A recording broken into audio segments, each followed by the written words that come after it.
Welcome to the Tradex Foods 3-Minute Market Insight. This is Kyla Ganton, and here's the seafood news for the week of August 6, 2018. In this week's episode, we dig deeper into the financial problems facing Chinese processing plants. This week's 3-Minute Market Insight is brought to you by GQ Freight.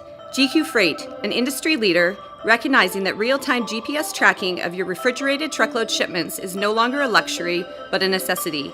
GQ Freight, excellence delivered on time, every time.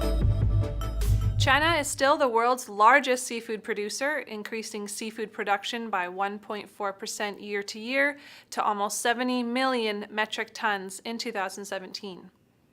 A few years ago, financial problems hit Qingdao in the largest seafood processing region in China, Shandong.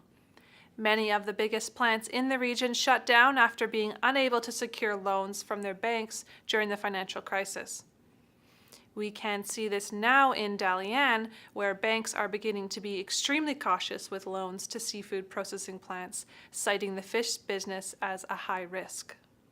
2 large plants in Dalian went bankrupt at the beginning of this year, and even large, successful plants who underwent massive expansion this year also cannot increase their credit lines. For seafood plants, this means raw materials are purchased hand-to-mouth, which constricts their production capacity. This will constrain purchases of raw material for all species, but it will affect salmon in particular. Unlike cod and pollock, there is just one time to secure salmon for the entire year, so some plants will have to shut down if they cannot pay for raw materials, or they will be forced to switch to other species. For seafood buyers, this means production schedules have never been tighter. Price quotes are only valid for 1 to 2 weeks, as raw materials are purchased to secure shorter production periods. We have seen prices increase slowly and steadily every month for the past 3 months during this period of financial trouble. China labor costs are also up, as the minimum wage in the Qingdao region raised 5.8% in 2017 and a dramatic 17.7% in Dalian since the spring of 2016. Seafood buyers are recommended to look at least 4 months in advance for contracts or inventory, or opportunities will be missed.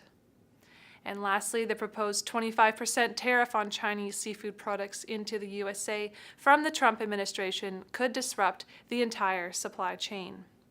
Little is known about the effective date, as discussions are still underway, but it's expected that by early September, a decision will be made.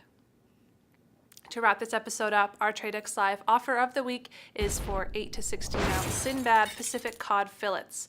We have 15,000 pounds of #1 quality, twice frozen Shatterpack fillets available in Los Angeles for $2.99 per pound US. Click or tap the icon above to view this offer. Thank you for joining me for the Tradex Foods 3-Minute Market Insight. This is Kyla Ganton. Buy smart and eat more seafood.